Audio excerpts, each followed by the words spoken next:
ಕೈ ಕಾಲು ಸೆಳೆತ ಬರ್ತಾ ಇದೆ, ಜುಮ್ ಬರ್ತಾ ಇದೆ, ಹಿಡ್ಕೊಂಡಂಗಾಗುತ್ತೆ, ಮರಗಟ್ತಾ ಇದೆ, ಸ್ವಲ್ಪ ದೂರ ನಡೆದ ತಕ್ಷಣ ಕಾಲು ಸೋತ್ ಬಂದ್ಬಿಡುತ್ತೆ, ರಾತ್ರಿ ಹೊತ್ತು ಮಾಂಸಖಂಡ ಹಿಡ್ಕೋತಾ ಇದೆ ಅನ್ನುವಂಥದ್ದಕ್ಕೆ ಮುಖ್ಯವಾದ ಕಾರಣ ಕಾಲಿಗೆ ಅಥವಾ ಕೈಗೆ ರಕ್ತ ಸಂಚಾರ ಕಡಿಮೆ ಆಗುವಂಥದ್ದು. ಇದು ಹೆಚ್ಚು ಕಾಣಿಸ್ಕೊಳ್ಳುವಂಥದ್ದು ರಕ್ತದಲ್ಲಿ ಕೊಲೆಸ್ಟ್ರಾಲ್ ಹೆಚ್ಚಿದ್ದಾಗ. ನೈಸರ್ಗಿಕವಾಗಿ ಯಾವುದೇ ಔಷಧಿ ಇಲ್ಲದೆ ಹೇಗೆ ಈ ಕೊಲೆಸ್ಟ್ರಾಲ್ ಅನ್ನು ನಾವು ಕಡಿಮೆ ಮಾಡಬಹುದು, ಕೈ ಕಾಲಿಗೆ ರಕ್ತ ಸಂಚಾರ ಹೆಚ್ಚಿಸೋದಲ್ಲದೆ ನಮ್ಮ ಹೃದಯ, ನಮ್ಮ ಮೆದುಳನ್ನ ಹೇಗೆ ಆರೋಗ್ಯವಾಗಿಡ್ಲಿಕ್ಕೆ ಅನುಕೂಲ ಮಾಡ್ಕೊಡ್ಬಹುದು ಅನ್ನೋದನ್ನ ಇವತ್ತು ಅರ್ಥ ಮಾಡ್ಕೊಳ್ಳೋಣ. ನಮಸ್ಕಾರ, ನಾನು ನಿಮ್ಮ orthopaedic surgeon doctor Kishan Bhagwat.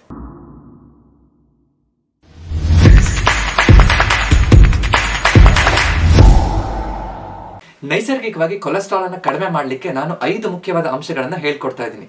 ಈ ವಿಡಿಯೋನ ಕೊನೆ ತನಕ ನೋಡಿ ನೀವು ಯಾವ ಬದಲಾವಣೆಗಳನ್ನ ಮಾಡ್ತಾ ಇದ್ದೀರಿ ಅಥವಾ ಅನುಸರಿಸ್ತೀರಿ ಅಂತ ನನಗೆ ದಯವಿಟ್ಟು ಕಮೆಂಟ್ ಮಾಡಿ ತಿಳಿಸಿ.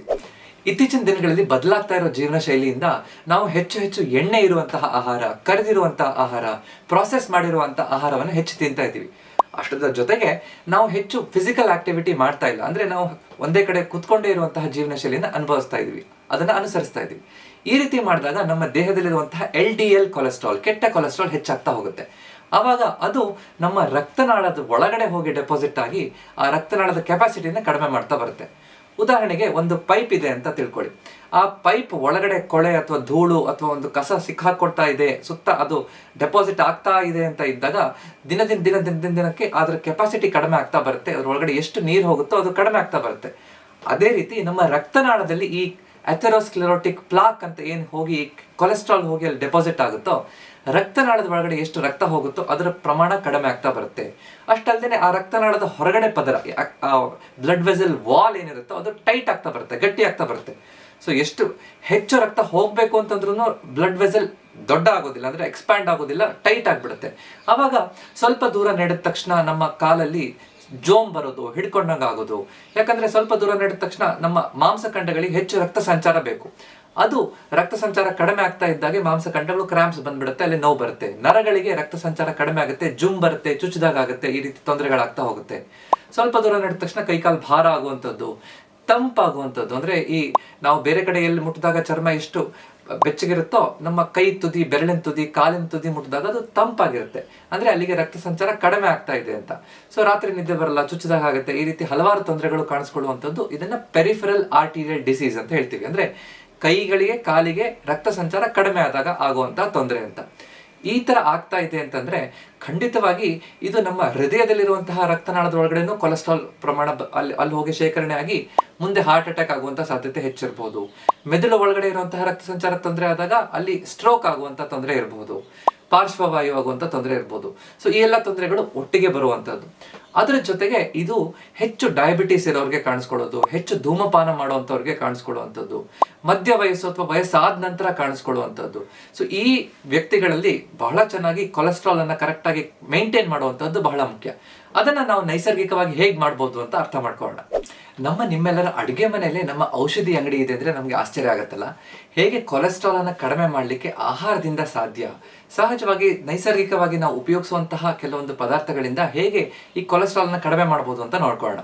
ಮುಖ್ಯವಾಗಿ 5 ವಿಷಯಗಳು, 5 ಆಹಾರ ಪದಾರ್ಥಗಳು. ಮೊದಲನೇದು ಬೆಳ್ಳುಳ್ಳಿ. ಬೆಳ್ಳುಳ್ಳಿ, ಗಾರ್ಲಿಕ್, ಇದರಲ್ಲಿರುವಂತಹ ಆಲಿಸಿನ್ ಅನ್ನುವಂತಹ ಕಾಂಪೌಂಡ್, ಇದನ್ನ ನಾವೊಂದು ನ್ಯಾಚುರಲ್ ಬ್ಲಡ್ ಥಿನ್ನರ್ ಅಂತ ಹೇಳ್ತೀವಿ. ಅಂದ್ರೆ ಇದು ಕೊಲೆಸ್ಟ್ರಾಲ್ ಅಲ್ಲ, ಕೆಟ್ಟ ಕೊಲೆಸ್ಟ್ರಾಲ್ನ ಪ್ರಮಾಣವನ್ನು ಕಡಿಮೆ ಮಾಡಿ ಒಳ್ಳೆ ಕೊಲೆಸ್ಟ್ರಾಲ್, HDL ಕೊಲೆಸ್ಟ್ರಾಲ್ ಪ್ರಮಾಣವನ್ನು ಹೆಚ್ಚು ಮಾಡುತ್ತೆ. ಅಷ್ಟಲ್ದೇನೆ ಆ ಬ್ಲಡ್ ವೆಸಲ್ ಫ್ಲೆಕ್ಸಿಬಿಲಿಟಿನ ಹೆಚ್ಚು ಮಾಡ್ತಾ ಹೋಗುತ್ತೆ. ಅಂದ್ರೆ ಆರಾಮಾಗಿ ಅದು ಎಕ್ಸ್ಪ್ಯಾಂಡ್ ಆಗ್ಲಿಕ್ಕೆ, ಕಾಂಟ್ರಾಕ್ಟ್ ಆಗ್ಲಿಕ್ಕೆ ಅನುಕೂಲ ಆಗೋ ರೀತಿಯಲ್ಲಿ ನೋಡ್ಕೋತಾ ಹೋಗುತ್ತೆ. ಆದ್ರಿಂದ ಒಂದು ಇಡೀ ಬೆಳ್ಳುಳ್ಳಿಯನ್ನ ಬೆಳಿಗ್ಗೆ ಖಾಲಿ ಹೊಟ್ಟೆಯಲ್ಲಿ ತಗೊಳ್ಳೋದ್ರಿಂದ ಹೆಚ್ಚು ಲಾಭ ಆಗ್ತಾ ಹೋಗುತ್ತೆ. ಬೆಳ್ಳುಳ್ಳಿಯನ್ನ ನಾವು ನಿಧಾನವಾಗಿ ಮ್ಯಾಶ್ ಮಾಡ್ಬೋದು ಅಥವಾ ಸಣ್ಣ ಪೀಸಸ್ಗಳನ್ನ ಮಾಡಿದಾಗ ಅದರಲ್ಲಿರುವಂತಹ ಆಕ್ಟಿವ್ ಕಾಂಪೌಂಡ್ ಜಾಸ್ತಿ ಆಕ್ಟಿವೇಟ್ ಆಗುತ್ತೆ, ಅದು ನಮಗೆ ಉಪಯೋಗಕ್ಕೆ ಹೆಚ್ಚು ಬರ್ತಾ ಹೋಗುತ್ತೆ. ಸೊ ಅದ್ರ ಜೊತೆಗೆ 1 ಲೋಟ ಬಿಸಿ ನೀರನ್ನು ಕುಡಿಯುವಂಥದ್ದು ಮಾಡಬಹುದು. ಆ ರೀತಿ ಕುಡಿಯೋಕೆ ಕಷ್ಟ ಆಗುತ್ತೆ, ನನಗೆ ಆ ಟೇಸ್ಟ್ ಇಷ್ಟ ಆಗಲ್ಲ ಅಂತಂದ್ರೆ ನಮ್ಮ ಆಹಾರ ಪದಾರ್ಥಗಳಲ್ಲಿ ಬೆಳ್ಳುಳ್ಳಿನ ಬಳಸಬಹುದು. ಬೆಳ್ಳುಳ್ಳಿಯಿಂದ ಹಲವಾರು ಆಹಾರ ಪದಾರ್ಥಗಳನ್ನ ನಾವು ತಯಾರಿಸಬಹುದು. ಸೊ ಬೆಳ್ಳುಳ್ಳಿನ ತಿನ್ನುವಂಥದ್ದು ಬಹಳ ಮುಖ್ಯ, ಮೊದಲನೇದು. ಎರಡನೇದು ಅಗಸೆ ಬೀಜ, ಫ್ಲಾಕ್ಸ್ ಸೀಡ್ಸ್. ಅಗಸೆ ಬೀಜನ ಕರೆಕ್ಟಾಗಿ ನಾವು ತಗೊಳ್ಳೋದ್ರಿಂದ ಅದರಲ್ಲಿ ಒಮೆಗಾ 3 ಫ್ಯಾಟಿ ಆಸಿಡ್ಸ್ ಬಹಳ ಚೆನ್ನಾಗಿ ಸಿಗುತ್ತೆ. 1 ಚಮಚ ಅಗಸೆ ಬೀಜನ ಪ್ರತಿದಿನ ತಗೋಬೇಕು ಅಂತ. ಈ ಒಮೆಗಾ 3 ಫ್ಯಾಟಿ ಆಸಿಡ್ಸ್ ಅನ್ನುವಂಥದ್ದು ನಮ್ಮ ರಕ್ತನಾಳದಲ್ಲಿರುವಂತಹ ಉರಿಯೂತವನ್ನು ಕಡಿಮೆ ಮಾಡುತ್ತೆ. ಆದ್ದರಿಂದ ಒಳಗಡೆ ಇರುವಂತಹ ಈ ಪ್ಲಾಕ್ ಡೆಪಾಸಿಟ್ ಆಗದೇ ಇರೋ ರೀತಿಯಲ್ಲಿ ನೋಡಿಕೊಂಡು ಸರಾಗವಾಗಿ ರಕ್ತ ಸಂಚಾರ ಆಗಲಿಕ್ಕೆ ಅನುಕೂಲ ಆಗ್ತಾ ಹೋಗುತ್ತೆ. ಸೊ ಅದನ್ನು ನಾವು ಮೊಸರಿನ ಜೊತೆಗೆ ಅಥವಾ ನಮ್ಮ ಚಪಾತಿ ಹಿಟ್ಟಿನ ಜೊತೆಗೆ ಹಾಕ್ಬೋದು, ಅಥವಾ ಮಜ್ಜಿಗೆ ಜೊತೆಗೆ ಹಾಕ್ಬೋದು, ಅಥವಾ ಅಗಸೆ ಬೀಜದ ಚಟ್ನಿ ಪುಡಿ ಮಾಡ್ಕೊಂಡು ತಿನ್ಬೋದು. ಸೊ ಬೇರೆ ಬೀಜಗಳ ಜೊತೆ ಅಗಸೆ ಬೀಜವನ್ನು ತಿನ್ನುವಂಥದ್ದು ಈ ನಮ್ಮ ರಕ್ತನಾಳಕ್ಕೆ ಒಳ್ಳೆಯದು ಅಂತ ಹೇಳ್ಬೋದು. ಮೂರನೇದು ಬೀಟ್ರೂಟ್. ಬೀಟ್ರೂಟು ಅದರಲ್ಲಿ ನೈಟ್ರೇಟ್ಸ್ ಇರುತ್ತೆ. ನೈಟ್ರೇಟ್ಸ್ ಅದು ನಮ್ಮ ರಕ್ತನಾಳವನ್ನು ಅಗಲ ಮಾಡಲಿಕ್ಕೆ, ವ್ಯಾಸೋ ಡೈಲೇಷನ್ ಮಾಡಲಿಕ್ಕೆ, ಹೆಚ್ಚು ರಕ್ತ ಸಂಚಾರ ಸರಾಗವಾಗಿ ಕೈಕಾಲುಗಳಿಗೆ ಹೋಗಲಿಕ್ಕೆ ಅನುಕೂಲ ಮಾಡ್ಕೊಳ್ಳೋಕ್ಕೆ ಬೇಕಾಗಿರುವಂತಹ ಮುಖ್ಯವಾದಂತಹ ಪದಾರ್ಥ. ಸೊ ಬೀಟ್ರೂಟನ್ನು ನಾವು ಅಡುಗೆಯಲ್ಲಿ ಹಲವಾರು ರೀತಿಯಲ್ಲಿ ಉಪಯೋಗಿಸ್ತೀವಿ. ಪ್ರತಿದಿನ ಒಂದು ಬೀಟ್ರೂಟ್ ಜ್ಯೂಸನ್ನು ಕುಡಿಬೋದು. ಸ್ವಲ್ಪ ಶುಂಠಿ, ಸ್ವಲ್ಪ ನಾವು ಲಿಂಬೆಹಣ್ಣನ್ನು ಹಾಕ್ಕೊಂಡು ಬೀಟ್ರೂಟ್ ಜ್ಯೂಸ್ ಮಾಡ್ಕೊಂಡು ಕುಡಿಬೋದು, ಅಥವಾ ಬೀಟ್ರೂಟಿನ ಪಲ್ಯ, ಬೀಟ್ರೂಟ್ ಸಾಂಬಾರು ತಿನ್ನುವಂತಹ ಅಭ್ಯಾಸ ಇದ್ದರೆ ನಮ್ಮ ರಕ್ತ ಸಂಚಾರ ಹೆಚ್ಚಾಗಲಿಕ್ಕೆ ಅನುಕೂಲ ಆಗ್ತಾ ಹೋಗುತ್ತೆ. ಅದೇ ರೀತಿ 4ನೇದು ಆಮ್ಲ ಅಥವಾ ನೆಲ್ಲಿಕಾಯಿ. ಈ ಆಮ್ಲ ಅಥವಾ ನೆಲ್ಲಿಕಾಯಲ್ಲಿ ವಿಟಮಿನ್ ಸಿ ಬಹಳ ಚೆನ್ನಾಗಿರುತ್ತೆ, ಆಂಟಿ ಆಕ್ಸಿಡೆಂಟ್ಸ್ ಇರುತ್ತೆ. ಸೊ ವಿಟಮಿನ್ ಸಿ ಮತ್ತು ಆಂಟಿ ಆಕ್ಸಿಡೆಂಟ್ಸ್ ನಮ್ಮ ರಕ್ತನಾಳದ ಆರೋಗ್ಯವನ್ನು ಚೆನ್ನಾಗಿ ಕಾಪಾಡ್ಕೊಳ್ಳಿಕ್ಕೆ, ಒಳಗಡೆ ಈ ಕೊಲೆಸ್ಟ್ರಾಲ್ ಡೆಪಾಸಿಟ್ ಆಗದೆ ಇರಲಿಕ್ಕೆ, ಅದನ್ನು ಆಗದೆ ಇರೋ ರೀತಿಯಲ್ಲಿ ನೋಡ್ಕೊಳ್ಳಿಕ್ಕೆ ಬಹಳ ಮುಖ್ಯ. ಸೊ ವಿಟಮಿನ್ ಸಿ ಯುಕ್ತ ಬೇರೆ ಆಹಾರಗಳು, ಬೇರೆ ಸಿಟ್ರಸ್ ಫ್ರೂಟ್ಸ್ಗಳನ್ನು ತಗೋಬಹುದು. ಅದರಲ್ಲಿ ಮುಖ್ಯವಾಗಿ ನೆಲ್ಲಿಕಾಯಿಯನ್ನು ತಗೊಳ್ಳೋದನ್ನು ನಾವು ಮರಿಬಾರ್ದು ಅಂತ. ಪ್ರತಿದಿನ 1 ನೆಲ್ಲಿಕಾಯಿಯನ್ನು ತಿನ್ನುವಂಥ ಅಭ್ಯಾಸ ಇದ್ದರೆ ಒಳ್ಳೆಯದು. ಒಣಗಿಸಿರೋದಾಗಿರ್ಬೋದು, ಅಥವಾ ಹಸಿ ನೆಲ್ಲಿಕಾಯಿ ಆಗಿರ್ಬೋದು, ಅಥವಾ ನೆಲ್ಲಿಕಾಯಿ ಆಮ್ಲ ಪೌಡರ್ ಅಂತ ಸಿಗುತ್ತೆ, ಅದನ್ನು ಕೂಡ ತಗೋಬಹುದು. 5ನೇದು ಅರಿಶಿನ. ನಮ್ಮ ಪೂರ್ವಜರು ನಮಗೆ ಅರಿಶಿಣದಲ್ಲಿ ಹಲವಾರು ಔಷಧೀಯ ಗುಣಗಳಿದೆ ಅಂತ ನಮ್ಗೆ ಹೇಳ್ಕೊಟ್ಟಿದ್ದಾರೆ. ಅಂದರೆ ಅರಿಶಿಣದಲ್ಲಿ ಮುಖ್ಯವಾಗಿ ಕರ್ಕ್ಯುಮೆನ್ ಅನ್ನುವಂತಹ ಕಾಂಪೌಂಡ್ ನಮ್ಮ ರಕ್ತನಾಳದಲ್ಲಿರುವಂತಹ ಉರಿಯೂತವನ್ನು ಕಡಿಮೆ ಮಾಡುತ್ತೆ. ಇದರಲ್ಲಿ ಆಂಟಿ ಆಕ್ಸಿಡೆಂಟ್ ಗುಣಗಳು ಕೂಡ ಇರುತ್ತೆ. ಸೊ ಇದರಿಂದ ನಮ್ಮ ರಕ್ತನಾಳದ ಆರೋಗ್ಯ ಚೆನ್ನಾಗಿದ್ದು ರಕ್ತ ಸಂಚಾರ ಇಂಪ್ರೂವ್ ಆಗಲಿಕ್ಕೆ ಅನುಕೂಲ ಆಗ್ತಾ ಹೋಗುತ್ತೆ. ಸೊ ಪ್ರತಿದಿನ ಬೆಳಿಗ್ಗೆ ಖಾಲಿ ಹೊಟ್ಟೆಯಲ್ಲಿ 1 ಲೋಟ ಬಿಸಿ ಹಾಲಿಗೆ ಅರ್ಧ ಚಮಚ ಅರಿಶಿಣ ಹಾಕಿ ಕುದಿಸಿ, ಅದರ ಜೊತೆಗೆ ಸ್ವಲ್ಪ ಕಾಳುಮೆಣಸು, ಪೆಪ್ಪರನ್ನು ಹಾಕಿದಾಗ ಇದರಲ್ಲಿರುವಂತಹ ಉಪಯೋಗಗಳು ನಮಗೆ ಹೆಚ್ಚು ನಮ್ಮ ದೇಹಕ್ಕೆ ಸಿಗಲಿಕ್ಕೆ ಅನುಕೂಲ ಆಗ್ತಾ ಹೋಗುತ್ತೆ. ಸೊ ಪ್ರತಿದಿನ ಅರಿಶಿಣವನ್ನು ತಗೋಬೇಕು. ಸೊ ಈ 5 ಮುಖ್ಯವಾದ ಪದಾರ್ಥಗಳ ಜೊತೆಗೆ ಕೆಲವೊಂದಿಷ್ಟು ಈ ಪಥ್ಯದಲ್ಲಿ ನಾವು ಬದಲಾವಣೆಗಳನ್ನು ಮಾಡ್ತಾ ಬರಬೇಕು. ಹೆಚ್ಚು ಹಣ್ಣುಗಳನ್ನು ತಗೋಬೇಕು. ಹಣ್ಣುಗಳಲ್ಲಿ ಮುಖ್ಯವಾಗಿ ಈ ಪಪ್ಪಾಯ ಹಣ್ಣಾಗಿರ್ಬೋದು, ಕಿತ್ಲೆ ಹಣ್ಣಾಗಿರ್ಬೋದು, ಈ ಪೇರ್ಲೆ ಹಣ್ಣಾಗಿರ್ಬೋದು, ಇದರಲ್ಲೆಲ್ಲ ಹೆಚ್ಚು ವಿಟಮಿನ್ ಸಿ ಇರುತ್ತೆ, ಆಂಟಿ ಆಕ್ಸಿಡೆಂಟ್ಸ್ ಇರುತ್ತೆ. ಇದು ನಮ್ಮ ರಕ್ತನಾಳದ ಆರೋಗ್ಯವನ್ನು ಚೆನ್ನಾಗಿ ಕಾಪಾಡಿಕೊಳ್ಳುತ್ತೆ. ಹೆಚ್ಚು ಹಸಿರು ಸೊಪ್ಪುಗಳನ್ನು ತಗೋಬೇಕು.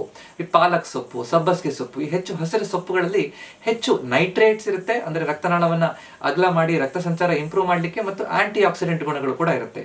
ಅದರ ಜೊತೆಗೆ ನಾವು ತಗೊಳ್ಳುವಂತಹ ಈ ಧಾನ್ಯಗಳಲ್ಲಿ ಸಿರಿಧಾನ್ಯಗಳನ್ನು ಹೆಚ್ಚು ಬಳಸಬೇಕು. ರಾಗಿ, ಜೋಳವನ್ನು ಬಳಸಬೇಕು. ಪಾಲಿಶ್ ಮಾಡದೇ ಇರುವಂತಹ ಅಕ್ಕಿಯನ್ನು ಬಳಸಬೇಕು. ಸೊ ಈ ರೀತಿ ಮಾಡೋದ್ರಿಂದ ಇದರಲ್ಲಿ ಸಾಲ್ಯುಬಲ್ ಫೈಬರ್ಗಳಿರುತ್ತೆ.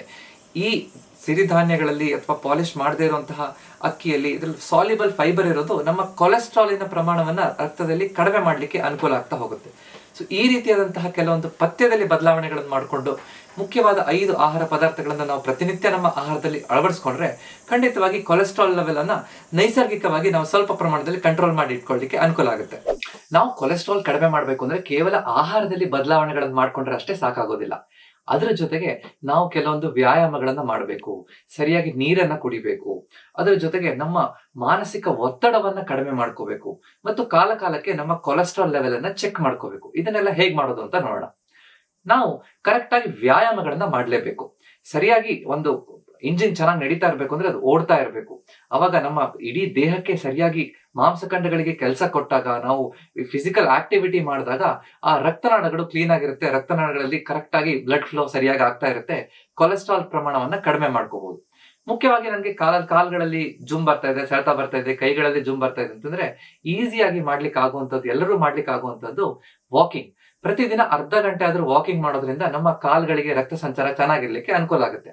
ಆದ್ರೆ ಕೆಲವೊಬ್ಬರಿಗೆ ಸ್ವಲ್ಪ ದೂರ ನಡೆದ ತಕ್ಷಣ ಈ ಸಮಸ್ಯೆ ಇರೋರಿಗೆ ಕಾಲಲ್ಲಿ ಜೋಮ್ ಬಂದ್ಬಿಡುತ್ತೆ, ನನಗೆ ಸೆಳೆತ ಬರುತ್ತೆ, ಕಾಲ್ ಸೋತ ಹೋಗುತ್ತೆ ಅಂತ ಹೇಳ್ತಿರ್ತಾರೆ.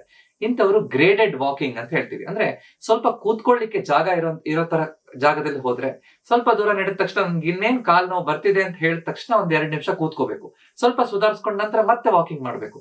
ಈ ರೀತಿ ಸ್ವಲ್ಪ ನೋವು ಬಂದ ತಕ್ಷಣ ಕುತ್ಕೊಳ್ಳೋದು ಮತ್ತೆ ವಾಕಿಂಗ್ ಮಾಡೋದ್ರಿಂದ ನಿಧಾನವಾಗಿ ಆ ಪಾದಗಳಿಗೆ ಬೇರೆ ಕೊಲಾಟ್ರಲ್ ಸರ್ಕ್ಯುಲೇಷನ್ ಅಂತ ಅಕ್ಕಪಕ್ಕದಲ್ಲಿ ಹೊಸ ರಕ್ತನಾಳಗಳು ಹೋಗಿ ರಕ್ತ ಸಂಚಾರ ಹೆಚ್ಚಾಗ್ಲಿಕ್ಕೆ ಅನುಕೂಲ ಆಗ್ತಾ ಹೋಗುತ್ತೆ. ಇದನ್ನ ಪ್ರತಿದಿನ 3 ತಿಂಗಳು ಮಾಡೋದ್ರಿಂದ ಬಹಳ ಚೆನ್ನಾಗಿ ವ್ಯತ್ಯಾಸ ನಮ್ಗೆ ಗೊತ್ತಾಗ್ತಾ ಹೋಗುತ್ತೆ.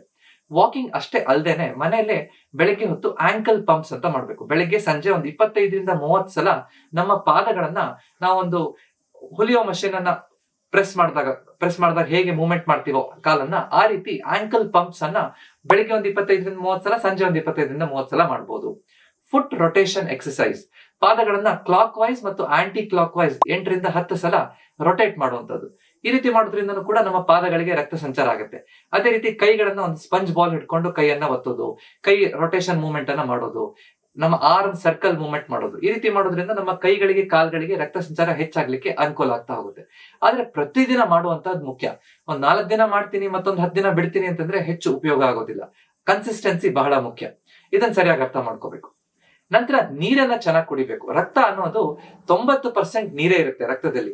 ಸೊ ನೀರು ಚೆನ್ನಾಗಿ ಕುಡಿದಾಗ ಮಾತ್ರ ನಮ್ಮ ರಕ್ತ ಸಂಚಾರ ಚೆನ್ನಾಗಿ ಆಗ್ತಾ ಹೋಗುತ್ತೆ. ಸೊ ಅದಕ್ಕೋಸ್ಕರ ಒಬ್ಬ ಸಾಮಾನ್ಯ ವ್ಯಕ್ತಿ 2.5ರಿಂದ 3 ಲೀಟರ್ ನೀರನ್ನ ಕುಡಿಲೇಬೇಕು ಅಂತ ಹೇಳ್ತೀವಿ. ಸೊ ಅದನ್ನ ನಾವೆಲ್ಲರೂ ಮಾಡ್ತಾ ಇದೀವಾ ಅಂತ ಪ್ರಶ್ನೆ ಮಾಡ್ಕೋಬೇಕು. ಸರಿ ಇಲ್ಲ ಅಂತಂದ್ರೆ ನಾವು ಕರೆಕ್ಟ್ ಟೈಮಿಗೆ ರಿಮೈಂಡರ್ ಗಳನ್ನ ಕೊಟ್ಕೊಂಡು ನಾವು ನೀರನ್ನು ಕುಡಿಬೇಕು. ಬೆಳಗ್ಗೆ ಎದ್ದ ತಕ್ಷಣ ಒಂದು ಅರ್ಧ ಲೀಟರ್ ನೀರನ್ನು ಕುಡಿಯುವಂತಹ ಅಭ್ಯಾಸ ಇಟ್ಕೊಂಡ್ರೆ ನಮ್ಗೆ ಸುಮಾರು ಅದನ್ನ ಮರಿದೆ ನಾವು ಪ್ರತಿದಿನ ಕುಡಿಯುವಂತಹ ಅಭ್ಯಾಸ ಮಾಡ್ಕೊಂಡ್ರೆ ಹೆಚ್ಚು ಅನುಕೂಲ ಆಗ್ತಾ ಹೋಗುತ್ತೆ. ಸೊ ಅದನ್ನ ನಾವು ಕರೆಕ್ಟ್ ಮಾಡ್ತಿದೀವ ಅಂತ ನಾವು ಪ್ರಶ್ನೆ ಮಾಡ್ಕೋಬೇಕು. ನಂತರ ನಮ್ಮ ಮಾನಸಿಕ ಒತ್ತಡವನ್ನ ಕಡಿಮೆ ಮಾಡ್ಕೋಬೇಕು. ನಮ್ಮ ದೇಹಕ್ಕೂ ಮನಸ್ಸಿಗೂ ಒಂದು ಅವಿನಾಭಾವ ಸಂಬಂಧ ಇದೆ. ನಾವು ಹೇಗೆ ಔಷಧಿ ತಗೊಳ್ಳೋದ್ರಿಂದ, ಆಹಾರ ತಗೊಳ್ಳೋದ್ರಿಂದ, ವ್ಯಾಯಾಮ ಮಾಡೋದ್ರಿಂದ ನಮ್ಮ ದೇಹದ ಮೇಲೆ ಹೇಗೆ ಪರಿಣಾಮ ಬೀರುತ್ತೋ, ಮನಸ್ಸನ್ನ ಚೆನ್ನಾಗಿಟ್ಕೊಳ್ಳೋದ್ರಿಂದ ಅದೇ ರೀತಿ ಅಥವಾ ಅದಕ್ಕಿಂತ ಹೆಚ್ಚು ನಮ್ಮ ದೇಹದ ಮೇಲೆ ಹೆಚ್ಚು ಒಳ್ಳೆ ಪರಿಣಾಮ ಬೀರ್ತಾ ಹೋಗುತ್ತೆ.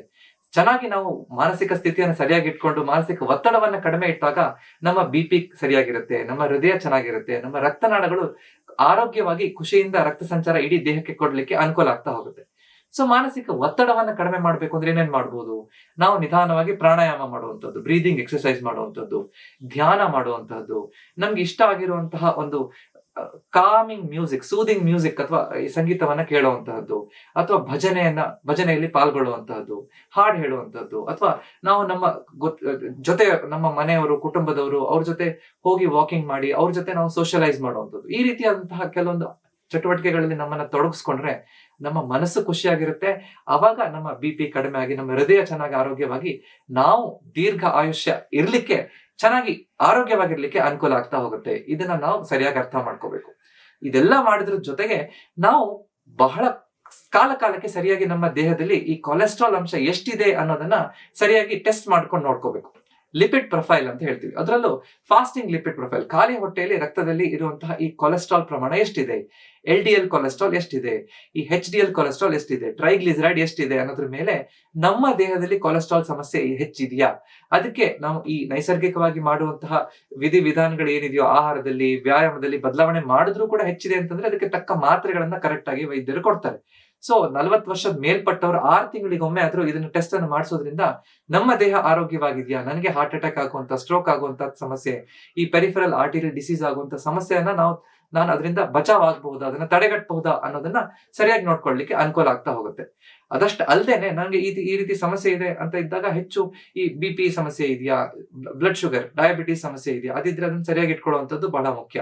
ಅದ್ರ ಜೊತೆಗೆ ಈ ಕಾಲಲ್ಲಿ ಜೋಮ್ ಬರುವಂತದ್ದು ಸಮಸ್ಯೆ ಇದ್ದಾಗ, ಅಥವಾ ಕಾಲು ಸೆಳೆತ ಬರ್ತಾ ಇದೆ, ರಕ್ತ ಸಂಚಾರ ತೊಂದರೆ ಇದೆ ಅಂತಂದ್ರೆ ಆಂಕಲ್ ಬ್ರೇಕಿಯಲ್ ಇಂಡೆಕ್ಸ್ ಅಂತ ಹೇಳ್ತೀವಿ. ಅಂದ್ರೆ ಕೈಗಳಿಗೆ ಕಾಲ್ಗಳಿಗೆ ರಕ್ತ ಸಂಚಾರ ಹೇಗಾಗ್ತಿದೆ ಅಂತ ಟೆಸ್ಟ್ ಮಾಡಿ ನೋಡ್ತಾರೆ. ಅದು ಸರಿಯಾಗಿದೆಯಾ ಅಂತ ನೋಡಿದಾಗ ನಮ್ಗೆ ಸರಿಯಾಗಿ ಗೊತ್ತಾಗುತ್ತೆ ಹೇಗೆ ನಾನು ಏನ್ ಮಾಡ್ಬೇಕು, ಮುಂದೆ ಏನ್ ಮಾಡ್ಬೇಕು ಅಂತ. ಸೊ ಈ ರೀತಿ ಕಾಲಕ್ಕೆ ಚೆಕಪ್ ಮಾಡಿಸ್ಕೊಂಡು, ರಕ್ತ ಪರೀಕ್ಷೆ ಮಾಡಿಸ್ಕೊಂಡು ಡಾಕ್ಟರ್ ಹತ್ರ ಸಲಹೆ ತಗೊಳ್ಳೋದ್ರಿಂದ ನಮ್ಮ ಕೈ ಕಾಲುಗಳಿಗೆ ರಕ್ತ ಸಂಚಾರ ಚೆನ್ನಾಗಿ ಇಟ್ಕೋಬಹುದು. ಈ ಕಾಲು ಸೆಳೆತದಿಂದ ನಾವು ಬೇಗ ದೂರ ಆಗ್ಬಹುದು. ಇದೆಲ್ಲದರ ಜೊತೆ ನಮ್ಮ ರಕ್ತನಾಳದ ಆರೋಗ್ಯ ಚೆನ್ನಾಗಿ ಇಟ್ಕೊಳ್ಳಿಕ್ಕೆ ಧೂಮಪಾನ, ಮದ್ಯಪಾನದ ಅಭ್ಯಾಸವನ್ನ ಸಂಪೂರ್ಣವಾಗಿ ಬಿಟ್ಬಿಡ್ಬೇಕು. ಮೇಲುಪ್ಪನ್ನ ಬಳಸಬಾರದು. ಉಪ್ಪನ್ನ ಕಡಿಮೆ ಮಾಡೋದ್ರಿಂದ ನಮ್ಮ BP ಕಂಟ್ರೋಲ್ ಇಟ್ಕೊಳ್ಳಿಕ್ಕೆ ಅನುಕೂಲ ಆಗ್ತಾ ಹೋಗುತ್ತೆ. ಅದ್ರ ಜೊತೆಗೆ ಪ್ರಾಸೆಸ್ಡ್ ಆಹಾರವನ್ನ ಬಿಡೋದ್ರಿಂದ ನಮ್ಮ ರಕ್ತನಾಳದ ಆರೋಗ್ಯವನ್ನ ಚೆನ್ನಾಗಿ ಇಟ್ಕೊಳ್ಳಿಕ್ಕೆ ಸಾಧ್ಯ. ಸೊ ಇವತ್ತು ನಮ್ಮ ಕೈಕಾಲುಗಳಿಗೆ ರಕ್ತ ಸಂಚಾರ ಚೆನ್ನಾಗಿಡ್ಬೇಕು ಅಂತಂದ್ರೆ ರಕ್ತದಲ್ಲಿ ಕೊಲೆಸ್ಟ್ರಾಲ್ ಅನ್ನ ಕಡಿಮೆ ಇಟ್ಕೋಬೇಕು. ನಮ್ಮ ಹೃದಯ ಮೆದುಳಿನ ಆರೋಗ್ಯ ಚೆನ್ನಾಗಿ ಇಟ್ಕೊಳ್ಳಿಕ್ಕೆ ಹೇಗೆ ನಾವು ಕೆಲವೊಂದು ಆಹಾರ ಪದಾರ್ಥಗಳನ್ನು ತಗೊಳ್ಳೋದ್ರಿಂದ, ವ್ಯಾಯಾಮ ಸರಿಯಾಗಿ ಮಾಡೋದ್ರಿಂದ, ನೀರನ್ನ ಚೆನ್ನಾಗಿ ಕುಡಿಯೋದ್ರಿಂದ, ನಮ್ಮ ಮಾನಸಿಕ ಒತ್ತಡ ಕಡಿಮೆ ಆಗಿಟ್ಕೊಂಡು ಕಾಲಕ್ಕೆ ರಕ್ತ ಪರೀಕ್ಷೆ ಮಾಡಿಸ್ಕೊಳ್ಳೋದ್ರಿಂದ ಸಾಧ್ಯ ಅನ್ನೋದನ್ನ ಅರ್ಥ ಮಾಡ್ಕೊಂಡಿದ್ದೀವಿ. ಈ ವಿಡಿಯೋ ನಿಮ್ಗೆ ಇಷ್ಟ ಆಗಿದ್ರೆ ನನಗೆ ದಯವಿಟ್ಟು ಇದನ್ನ ಲೈಕ್ ಮಾಡಿ ಮತ್ತು ಅಕ್ಕಪಕ್ಕದ ಜೊತೆ ಹಂಚ್ಕೊಳ್ಳಿ. ಇದೇ ರೀತಿಯಾದಂತಹ ಹೆಚ್ಚಿನ ವಿಡಿಯೋ ನೋಡ್ಬೇಕು ಅಂದ್ರೆ ನನ್ನ ಚಾನಲ್ನ ಸಬ್ಸ್ಕ್ರೈಬ್ ಮಾಡಿ. ಯಾಕಂದ್ರೆ ನಮ್ಮ ಆರೋಗ್ಯ ನಮ್ಮ ಕೈಲಿದೆ, ಅದನ್ನ ಸರಿಯಾಗಿ ಇಟ್ಕೊಳ್ಳೋದು ನಮ್ಮ ಕರ್ತವ್ಯ. ನಮಸ್ಕಾರ.